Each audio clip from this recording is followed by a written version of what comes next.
You have spent years preparing. You have spent thousands of dollars turning your master bedroom into a fortress. You reinforced the doorframe with heavy-duty steel. You installed bars on the windows that look unbreakable. You meticulously stockpiled ammunition, medical gear, and food right there in your closet.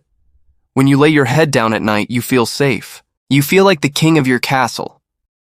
But I need to tell you a hard truth. When a ranger looks at your bedroom, they do not see a sanctuary. They see a coffin. They see a fixed, isolated box with limited exits and zero flexibility.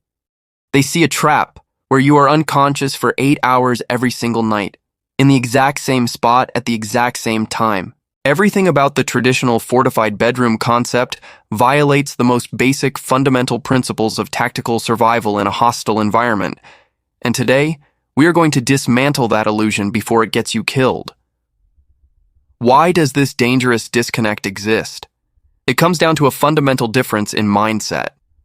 Most preppers approach sleeping locations with a home defense mentality. They think like medieval lords building a castle. They want to create strong points, harden structures, and dig in. They believe that if the walls are thick enough, they are safe. Rangers do not think like that. Rangers think about sleeping locations the way they think about staying alive deep behind enemy lines. Their priority is not fortification. It is avoiding detection. It is maximizing escape options. It is ensuring that if the enemy kicks down the front door, they are already gone, fading into the shadows to fight another day. These are two completely different survival frameworks leading to completely different choices. And unfortunately, there are 4 specific places that preppers instinctively choose to sleep that a ranger would never, ever use. These locations seem safe based on the logic of fortification, but they are actually death traps based on the logic of tactical warfare. Let's start with the most common and arguably the most dangerous mistake, which is sleeping in your primary residence. This is what we call the predictability trap.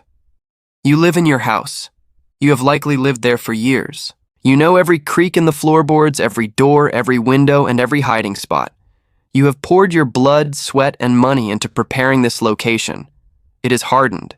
It is stocked. Naturally, your instinct screams that this is where you should sleep. This is where your stuff is. This is what you are defending. Your bedroom is upstairs, or maybe down the hall, in the exact same location it has always been. You go to sleep there every single night, like clockwork. But listen closely. A ranger operating in hostile territory would never sleep in their primary residence if they could avoid it. They would not sleep in the same room.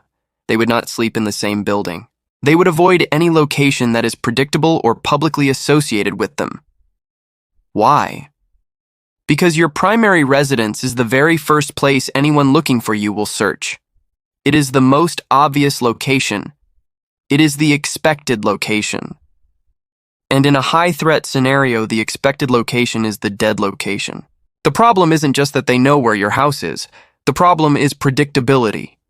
If a group of raiders or a hostile force wants to attack you, they already have 90% of the intelligence they need. They know where you sleep. They know which room is the master bedroom. They can watch the building from a distance. They can see when the lights go out. They can time your patterns. They can plan their attack for maximum surprise, striking exactly when you are in your deepest sleep. You are unconscious in a known location at a predictable time. This is every attacker's dream scenario. They hold every card in the deck, and you are betting your life on a reinforced door frame. Rangers operate from a completely different assumption. They assume their position is already compromised or will be compromised soon. They never trust the obvious location. If they have a base of operations, they sleep away from it. They sleep in different locations on a rotating schedule. They never sleep in the same place 2 nights in a row. They become ghosts. You might be thinking that your home is fortified because you have cameras, alarms, and sightlines. That thinking works if you are awake and alert. It fails catastrophically when you are asleep. Fortifications do not fight back when you are unconscious. And worse, those fortifications limit your options. You become psychologically and materially committed to defending that pile of bricks. That commitment prevents you from leaving, even when leaving is the only smart tactical choice. Rangers maintain mobility and flexibility specifically to avoid this commitment trap. They know that no location, no matter how well stocked, is worth dying for, especially not a location where everyone knows exactly where to find you. Let's move to the second location that preppers instinctively gravitate towards, but that rangers avoid at all costs, which involves sleeping on upper floors or in converted attics. We call this the elevated death trap. There is a primal instinct in human psychology that equates height with safety. When you are up high, you feel like you are in a command position. You believe you can see threats coming from miles away.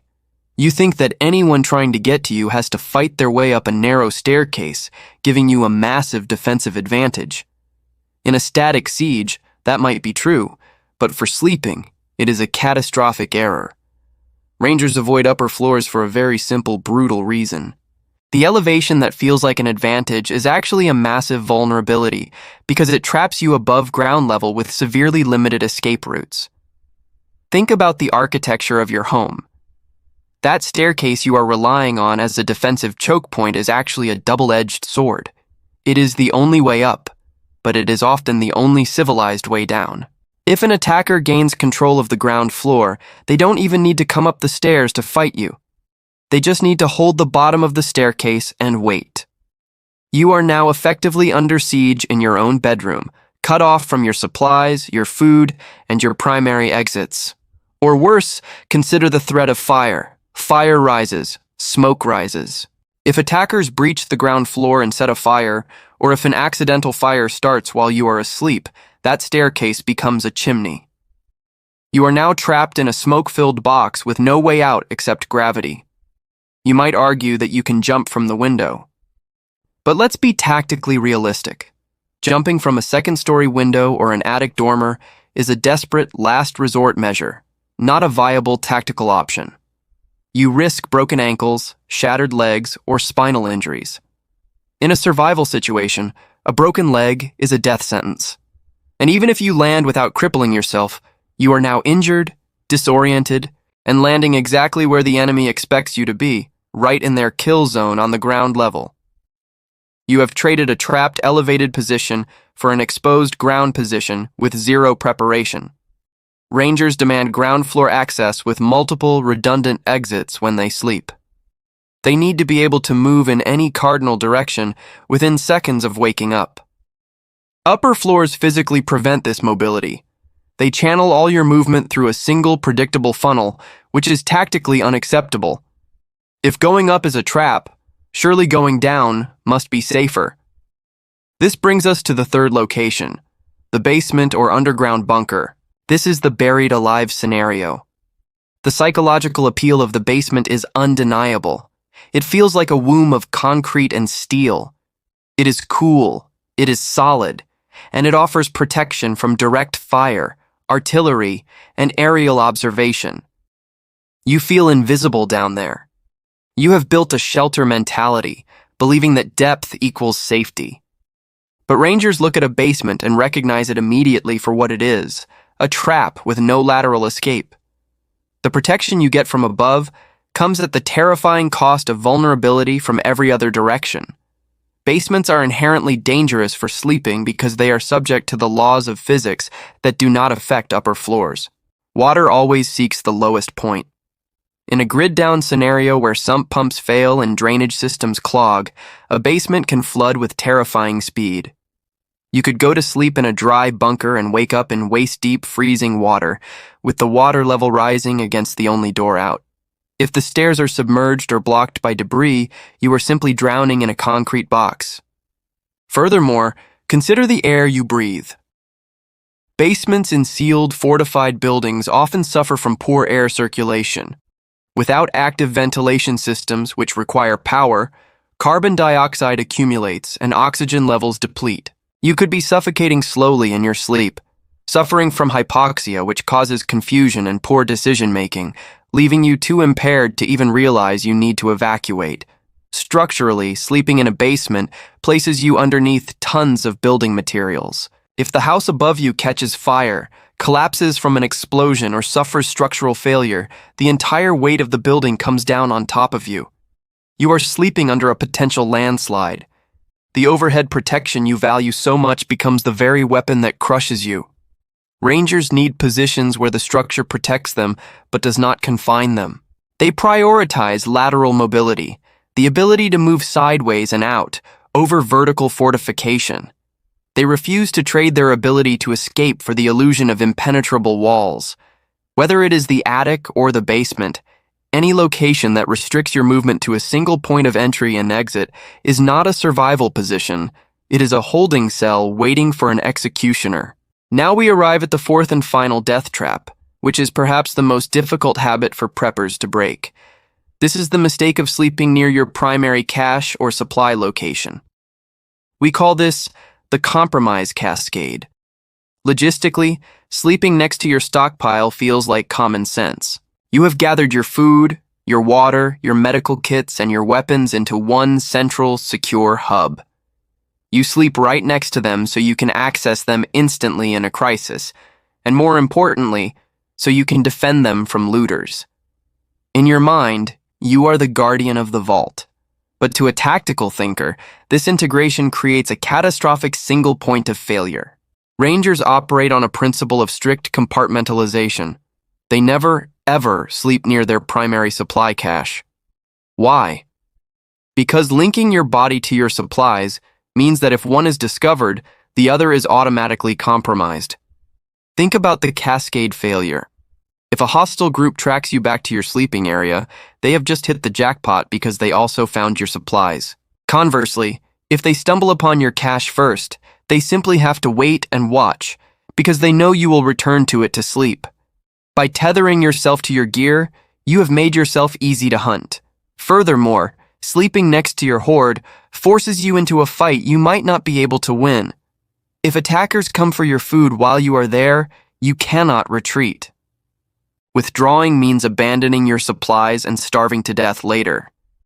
You are forced to stand and fight against superior numbers from a fixed position simply because you put all your eggs in one basket. The Ranger approach is decentralization. They use multiple small hidden caches distributed across a wide area. They sleep away from these caches. If cache is discovered and raided, they lose some beans and bullets, but they do not lose their lives, and they do not lose their entire sustainment capability. If their sleeping position is overrun, they can escape into the night, circle back, and resupply from cache B or C. This requires immense discipline. It is inconvenient to walk a mile to get breakfast. But in a hostile environment, convenience is just another word for vulnerability. The ease of reaching for a water bottle from your nightstand is the same convenience that allows one well-placed Molotov cocktail to destroy your life and your livelihood simultaneously. So, what does a Ranger actually look for in a sleeping position? If they reject the bedroom, the attic, the basement, and the supply room, where do they go? The pattern is clear. Preppers optimize for static defense and comfort, while Rangers optimize for mobility and escape. Rangers demand ground-level access with multiple redundant exits. One door is a trap. 2 doors are a risk. 3 distinct ways out, leading in different compass directions, is the standard. This ensures that if an enemy team blocks the front and back, you still have a side breach or a window route that isn't covered. They seek positions that are geographically unpredictable. They avoid the main house, the obvious barn, or the shed along the road. They choose spots that require specific, hard-to-get intelligence to find. Spots you wouldn't just stumble across by accident. Most importantly, Rangers embrace the discomfort of rotation. They never sleep in the same place every night. They might not even sleep in the same place every week. They move on a schedule that appears random to any observer. If a sniper spends 3 days watching a location to learn your pattern and you simply move to a new spot tonight, they have wasted their time and exposed themselves for nothing. You are always one step ahead of the targeting cycle. Finally, Rangers accept the reality of light sleep. They train to sleep with their shoes on, weapons in hand, ready to move from unconsciousness to sprinting in under 5 seconds. This brings us to the final, brutal trade-off: the psychological cost. The prepper in their fortified bedroom sleeps deeply. They feel safe. They are well rested. That psychological comfort is valuable right up until the moment it gets them killed. The Ranger is perpetually tired. They are accumulating sleep debt. Their cognitive function might degrade over time due to the lack of deep, restorative REM sleep. But they are alive. They prioritize biological survival over psychological comfort. In a short-term emergency, go ahead and sleep in your bed. But in a sustained, high-threat collapse where law and order have vanished, comfort is a luxury you cannot afford. You have to choose. Do you want to be well-rested and dead or exhausted and alive? That is the trade. That is always the trade.